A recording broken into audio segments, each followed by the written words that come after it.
svedige mænd. Goddag og velkommen til en lidt speciel udgave af Stop dig selv. Det her det er Rune. Og det her det er Anders. Yes. Det, der er lidt specielt med det her show, Stop dig selv i dag, den her udgave af Stop dig selv, det er, at Rune skal til sit første wrestling show her den 27. august. Og det er med Body Slam showet i Pumpehuset. Og hvis den her video fanger interesse, så er der nede er der link til billetter. Men showet i dag, det er for det første, Rune, så skal vi sådan lidt finde ud af, hvor meget ved du om wrestling? Det er meget lidt. Ja, okay. Jeg kan bedømme det ret hurtigt. Nævn en wrestler, du kender. Der er ham der Hulk Hogan. Han Godt, du ved ingenting om wrestling. Okay, yes, super. Men det vi gør i dag, det er, at jeg viser Rune nogle af de wrestlere, som skal optræde her til showet, og så skal Rune gætte deres navn, og gætte deres gimmick, det vil sige, hvem de er, sådan, hvis du er med på den. Fordi det der jo er med wrestling, Rune, det er, at wrestling har jo sådan lidt sit eget sprog, ligesom alle andre sådan subkulturer, sådan MIF og sådan noget. ja, lige den glemmer du ikke. Men for eksempel en af de ting, der er i wrestling, det er, at der er heat. Og for eksempel, heat, det er, hvis du er et røvhul af en wrestler, så kan publikum give dig heat. Men ordet kan også bruges til, at jeg kan for eksempel have heat med noget, ligesom for eksempel, at jeg har heat med Elon Musk. Så har jeg heat til Elon Musk. Så det er sådan en af de ting. Det modsatte af det er pop. Hvis nogen popper, hvis publikummet popper, fordi du laver noget fedt, så hedder det et pop. Altså hvis publikummet går amok og hylder og så videre, så hedder det et pop og så videre. Så wrestling har lidt sit eget sprog, men det var lidt heat, det er sådan lidt, når man er sur på nogen, så er vi sådan lidt inde på det. Så inden vi starter forresten, så vil jeg lige lave et shout-out til nogle af de folk i det danske wrestlingmiljø, som jeg snakker med i den danske del af Scandi Grabs. Kort fortalt, Scandi Grabs, der er mange ord, du skal lære i dag, Rune. Scandi Grabs, det er det, vi kalder skandinavisk wrestling, inklusiv Finland. Fordi Finland er jo ikke en del af sådan Skandinavien. Er det ikke? Det ved jeg ikke. Men Scandi Grabs, det er skandinavisk wrestling, inklusiv Finland. Jeg mener ikke, Finland er en del af Skandinavien. Men så der fik jeg mit første Finland heat der. Det var ikke så godt.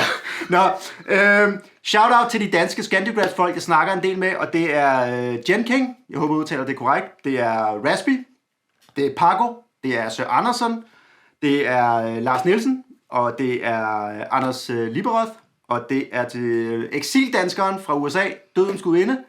Og så er det til sidst, men ikke mindst, så er det Nikolaj. Nikolaj er min tag team partner.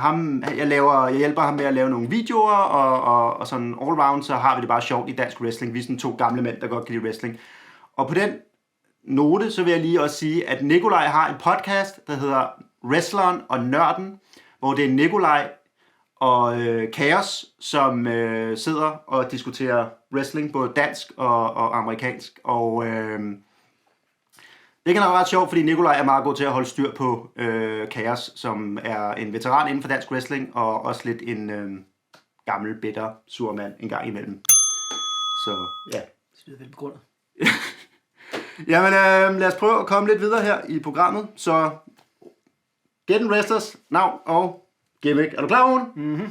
Okay. Hvem er det? En kommentator.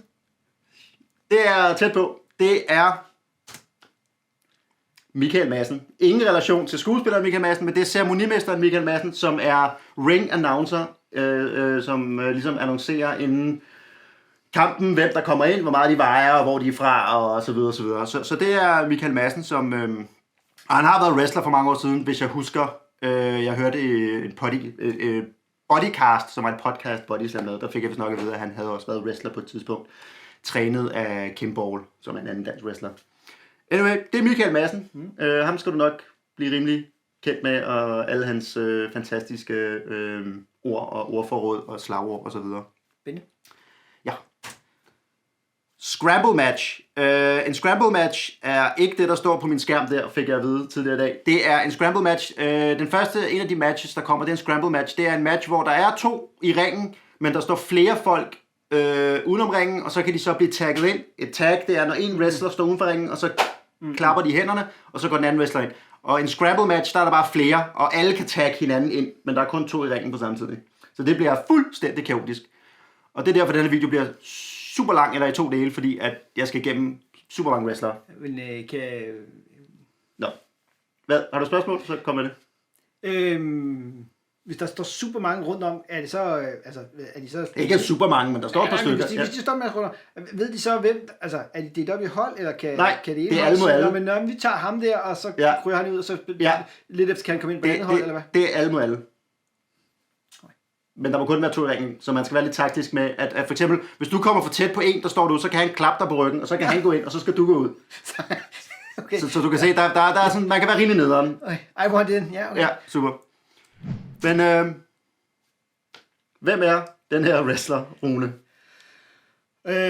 Regnbuemanden. Regnbuemanden. Okay, hvem er Regnbuemanden? Det ved jeg ikke, han er glad for indjørninger, gætter jeg på. det er han. My Little Pony og eller andet. Det var lige sømmet på hovedet der. Det er Toby Zane. Toby Zane er en brony. Han står for The Fighting Brony. Og han har, du ved, hjertet det rigtige sted. Han kæmper hårdt, det gør han. Og Toby Zane, du skal vide, vi er med dig, og du kæmper hårdt.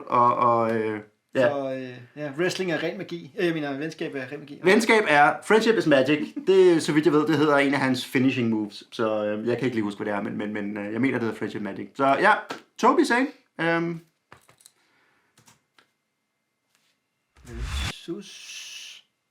Hvad hedder ham der? Han hedder Military Man. Rune, jeg synes, du er sådan lidt kedelig i dine gætterier. Army Guy. Eller han hedder General Combat. Du er ikke engang i nærheden. Nej, okay. Han hedder Hunyadi Tamaz. Og han er fra Ungarn. Og Hunyadi Tamaz, dygtig som han er også lidt af en lejesvend. Han tilbyder sin wrestlingfærdighed til den højeste bydende. Når han ikke lige vælger at kæmpe for sig selv. Så man ved aldrig helt, hvor man har Hunyadi Tamaz. Jeg har længe haft problemer med hans navn. Generelt har jeg bare kaldt ham Hyundai. Men han hedder Hunyadi Tamaz, og hvis jeg siger det forkert... Tomato, potato. Ja, Hunyadi er et eller andet royalt ungarsk navn, så det skal man ikke tage let på. Men anyway, han er lidt en lejesvend og inden for wrestling. Så man ved aldrig, hvem han er sammen med, eller så videre. Hvis han er alene, no mercy. Det er sådan. Så vi har en lejesoldat mod en brony. Ja, og vi går det videre. Det er fair.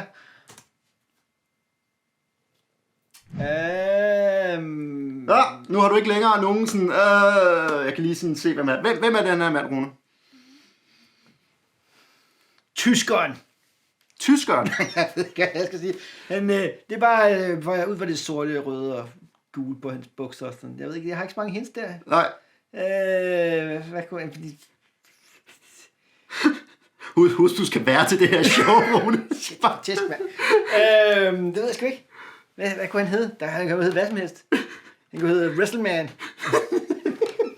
Kom nu, Rune. Du har ved, du har mere fantasi. Han kunne hedde Springskalle. Han kunne hedde Skridtspark. Han kunne hedde... Okay, du giver op. Muller, der det går. Jeg ved ikke, hvad han hedder. Du kommer ikke til at være nærheden af det. Han hedder Jamaica. Og han er fra Finland. Og Rune, nu skal jeg fortælle dig, at den er fra Finland inden for Scandi Grab, så derfor hold det lidt ud. Du kender meget til Game of Thrones. Du ved, der er den der ice wall i Game of Thrones. Og en gang imellem, så vælter der et eller andet ind fra den anden side af den her ice wall ind i det der rige der, ikke? Jo, det er ikke et eller andet. Ja, men det er kæmper eller wildlings. Alle andre ved ikke rigtigt. Det er bare et eller andet. Det er ikke et Cthulhu-monster. Nej, basically ikke. Men det er det samme, der sker med Finland og resten af wrestling i Skandinavien. Det er, der er ingen, der ved, hvad der sker i Finland. Fordi sometimes you're just invaded, eller? Lige pludselig så vælter der bare en eller anden finsk wrestler ind i Sverige, Norge og Danmark, og så balrer han bare løs rundt omkring til højre og venstre, og det lader til at være Jamaica, der står for tur. Han er sådan en high flyer, han er lidt teknisk, men han er også en high flyer, han er rimelig cool.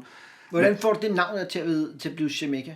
Jeg kan ikke finsk. Jeg kan to ting på finsk. Jeg kan sige poristurvat, og så kan jeg sige barska. Og det er sådan... Yksi, kaksi, kolme. Ja, det kan jeg så også. Men anyway, det er Jamaica fra Finland. Ham glæder mig til at se. Jeg har ikke set ham før, så jeg glæder mig til at se ham.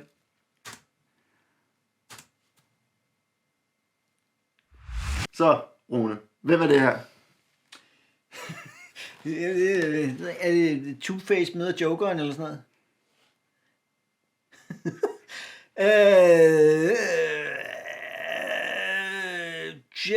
Jester Wolverine. Jeg ved det ikke. Jester Wolverine. Jeg ved det ikke.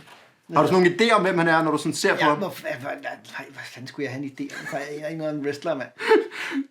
Okay. Men han er, ja. Ja. Det ligner lidt Two-Face møder Jokeren. Okay. Det taler det heller ikke helt ved siden af, men han hedder Gabriel Faust. Han er ret nederen. Han er kæmpe nederen, og nu skal jeg fortælle jer, hvorfor han er nederen. Udover at han smadrer folk i ringen, han tager alle mulige pigtråd, og han er helt farlig, og helt ude af kontrol, og pædagogisk rækkevidde, og fuldstændig sindssyg. Så var jeg til et show, Rune, hvor jeg står, fordi indtil da har Gabriel Faust bare været cool, og jeg har ikke haft nogen ting med ham. Så kommer Gabriel Faust ind, han har en vandflaske, tænker ikke ud over, går hen, stopper lige foran mig, vender sig om, og så får jeg hele vandflasken lige i smøren. Det ser løft til os. Det synes jeg ikke, det var i det her tilfælde. Og Gabriel Faust, du er grunden til, at jeg har et håndklæde med til det eneste wrestling show, jeg er til for nu af. Og det var ikke sidste gang, at en wrestler hældte under et show et eller andet i hovedet på mig. Så jeg har altid et håndklæde med til wrestling. Og det er Gabriel Fausts skyld. Så ham har jeg nuclear heat med, og jeg nyder hver gang han får test. Fordi det sker ikke særlig sjældent, fordi manden kan ikke føle smerte. Han er... Han er ikke ligesom os andre, Rune. Det er det ikke. Ja, det er ikke. Men han er da sådan lidt two-faced-agtig. Gabriel, det er jo en engel, og Faust, det er noget med en aftale med djævlen, ikke? Det er det korrekt. Det er Goethes Faust. Ja.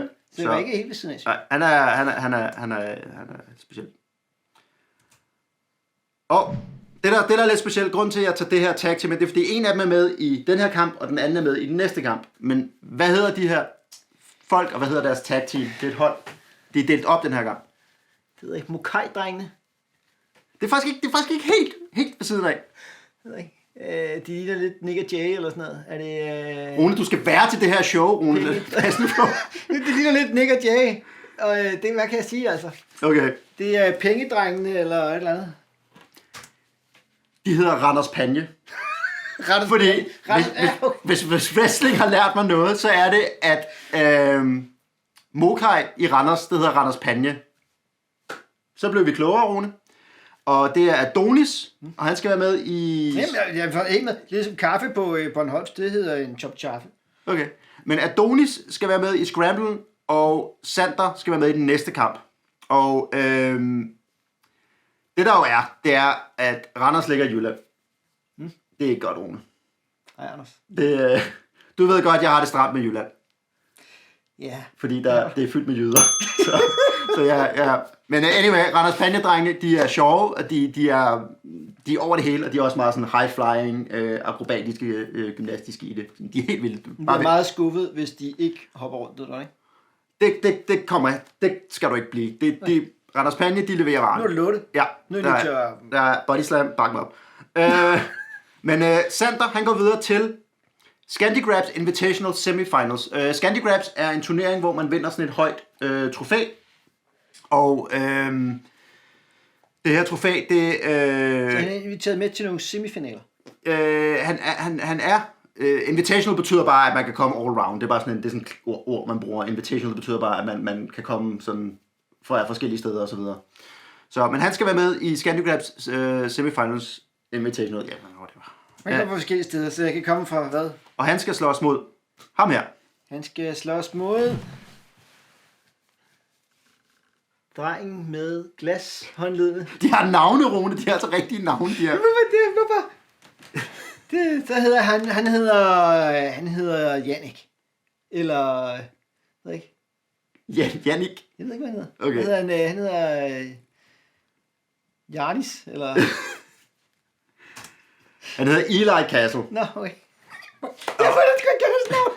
Eli Castle er up and coming. Jeg vil ikke engang kalde ham en rookie længere. Jeg har set ham nogle gange, og han klarer sig virkelig godt. Og jeg vil i hvert fald sige, at hvis Hvis man har et championship-bælte i Scandi Graps, så skal man nok se sig over skulderen, fordi Eli Castle, han kommer efter dit bælte, det er helt sikkert.